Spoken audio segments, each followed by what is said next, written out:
Bonjour, Paul Berthier, je suis directeur adjoint de l'innovation chez CyberEco.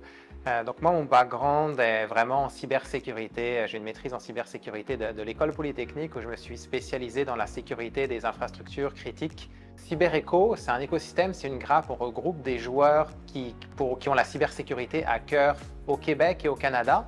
Puis le postulat de départ, c'est que tous ces acteurs, toutes ces grandes et plus petites entreprises au Québec, au Canada, ont un besoin commun, c'est de se défendre. Carrefour Cyber en tant que tel, on focus vraiment sur l'innovation.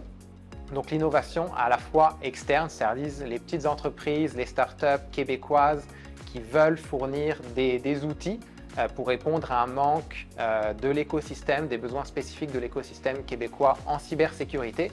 Et on vient aussi aider les plus grosses organisations à innover à l'interne, à développer leurs propres solutions cyber à l'interne si nécessaire. J'ai parlé un peu du domaine quantique, post-quantique qu'on avait étudié à CyberEco. C'est une des grosses tendances en cybersécurité en ce moment. C'est donc quel va être l'impact de l'ordinateur quantique. Il y a certains algorithmes qui peuvent casser ce qu'on appelle la cryptographie asymétrique, qui est un type de cryptographie qui est très utilisé pour s'authentifier, puis pour chiffrer des messages, puis pour le partage de clés cryptographiques. Ça, c'est un des gros enjeux en ce moment dans le domaine. Un autre gros enjeu domaine du moment, c'est ce qu'on appelle le Zero Trust. On l'a vu avec plusieurs attaques récentes. Maintenant, on ne peut plus prendre comme hypothèse qu'une fois qu'on est à l'intérieur, ce qu'on appelle du périmètre, donc sur les systèmes de notre organisation, toute l'information va être sécuritaire. Donc cette nouvelle approche qu'on appelle Zero Trust, c'est-à-dire qu'on doit maintenant s'assurer à chaque fois qu'on accède à une information, que la personne qui accède à l'information a bien l'autorisation, a bien le besoin d'accéder à cette information. Puis entre autres, dans le contexte de la loi 25, on en a parlé, ça va servir à protéger à la fois les informations confidentielles de nos clients qu'on a, puis aussi toute notre propriété intellectuelle qu'on peut avoir. Un troisième enjeu, vraiment du moment, on parle beaucoup d'intelligence artificielle. L'intelligence artificielle a deux impacts. Le premier, c'est le phishing. Ça, ce n'est pas une nouveauté, mais depuis de nombreuses années, en fait, l'impact humain à travers ce qu'on appelle l'ingénierie sociale, donc faire croire à un de nos employés qu'on est quelqu'un d'autre, qu'on a besoin d'une certaine information, de certains accès, c'est quelque chose de très présent, puis notamment à travers le phishing, donc c'est-à-dire envoyer des courriels puis se faire passer pour quelqu'un d'autre auprès des employés d'une entreprise. De tout temps, il y avait deux catégories de phishing, ce qu'on appelle le spear phishing. Donc ça, c'était plutôt organisé par des grands groupes criminels ou même des États qui analysaient le profil vraiment d'un employé pour faire un courriel vraiment spécifique à lui, rédigé sur mesure, qui fonctionne beaucoup plus parce que c'est vraiment quelqu'un qui envoie un courriel pour une personne en particulier. Puis ça, grâce à l'intelligence artificielle, on va être capable de le faire beaucoup plus.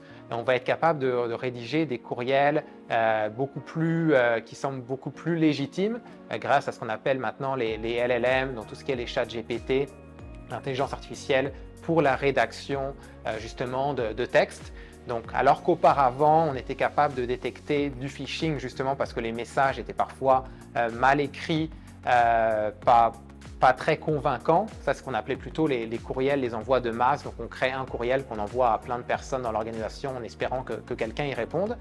Ça, maintenant, on se rapproche beaucoup plus du spear phishing grâce à l'intelligence artificielle, à la fois parce que les courriels sont mieux écrits, mais parce qu'en plus, on peut par exemple automatiquement aller sur les réseaux sociaux des individus, des employés, chercher de l'information qui leur est propre pour personnaliser le contenu de ce courriel.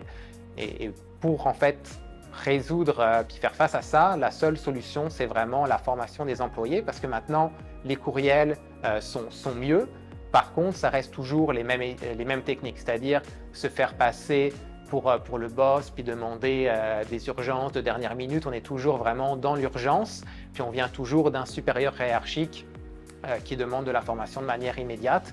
Donc, toujours revalider directement avec la personne s'il y a des choses un peu suspectes, si on demande des virements, si on demande l'achat, par exemple, de cartes, de bons d'achat, ou encore si on demande d'envoyer des informations personnelles de façon urgente, faire très attention à ça.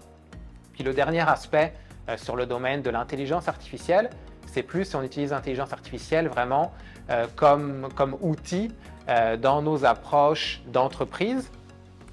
Donc, par exemple, dans le domaine médical, si on voulait utiliser l'intelligence artificielle pour détecter une certaine maladie ou un certain cas d'affaires, bon, c'est sûr qu'il y a le problème que l'intelligence artificielle se trompe, mais pour un attaquant, ce serait aussi possible de manipuler les données d'entraînement du modèle d'intelligence artificielle pour que ces sorties soient faussées.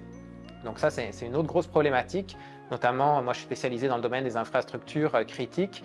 Donc, c'est des attaques qui sont quand même plus avancées. Il faut avoir accès aux données d'entraînement ou aux modèles en tant que tels. Par contre, dans des attaques étatiques qui, justement, veulent s'attaquer à des domaines critiques comme le domaine de la santé, ça peut être aussi un risque important.